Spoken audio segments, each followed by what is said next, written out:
Hi all, this is Joe Gorham. I have the privilege of heading up the club and community team in Connacht Rugby as head of rugby development. These COVID times has brought hardship on a lot of people, but it's also brought a time of reflection. And in club and community, we have taken time out to look at our age grade structures and how we can do things better. We were lucky enough to put a really good team together that reflected the whole spectrum of club and community. And they have put a brilliant bit of work together for the age grade season planner. I would like to thank them for all their work, but also would like to thank the rugby community, especially the youth rugby committee and the schools rugby committee. This initiative is a seismic change in the way we look at rugby and a seismic change in the way we want our rugby players to experience the game of rugby. We believe that this initiative will foster a lifelong love of the game and in turn will foster a lifelong association with the game. You are now going to hear from some of my colleagues who will explain in more detail the age grade season planner ahead. I'm Richard Doyle and I'm the Club and Competition Support Executive with Connacht Rugby. As part of the new age grade season plan, which we're launching for next season, there are a number of key structural changes. These structural changes have been made with two key goals in mind. So the first one really is to make sure that we give every player in Connacht the most enjoyable experience possible. And the second one is to really make it as easy as possible for players to play both club and school rugby. It's all about a kind of a more condensed club rugby season for you players. So what we'll see activity concentrated into kind of 6 to 7 months. And we hope that this will help teams to kind of build that momentum and play more regularly whenever they're really into their season. Another key standout feature of it will be the introduction of a mid-season break for clubs. So this is a really important part of the plan. So we'll see a 6 to 7 week break around the Christmas, New Year period where people can just take a break and have a bit of time off. This is traditionally a period when maybe weather is most challenging in terms of call-offs and stuff.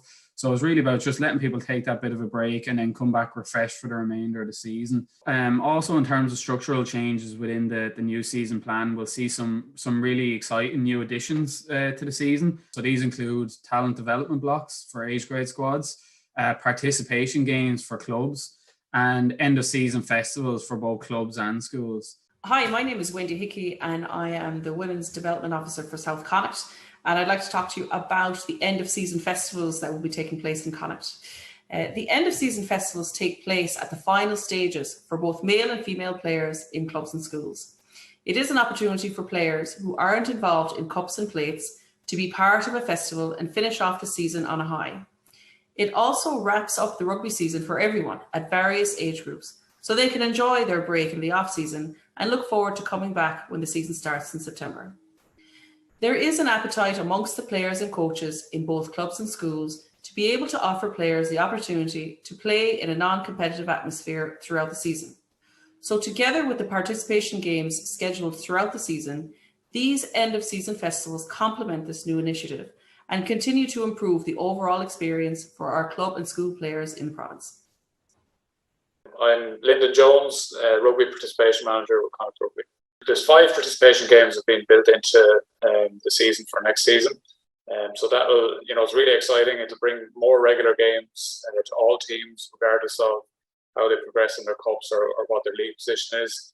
It gives teams an opportunity to play non-competitive games. So what that means for coaches and for players. So for players, I think it means a little bit more freedom, less pressure. So they maybe might try that offload, that pass or that kick that they wouldn't maybe do in a really pressurized cup game. And that means they have more opportunities to make mistakes and to learn. And for the coaches as well, I think it's really important.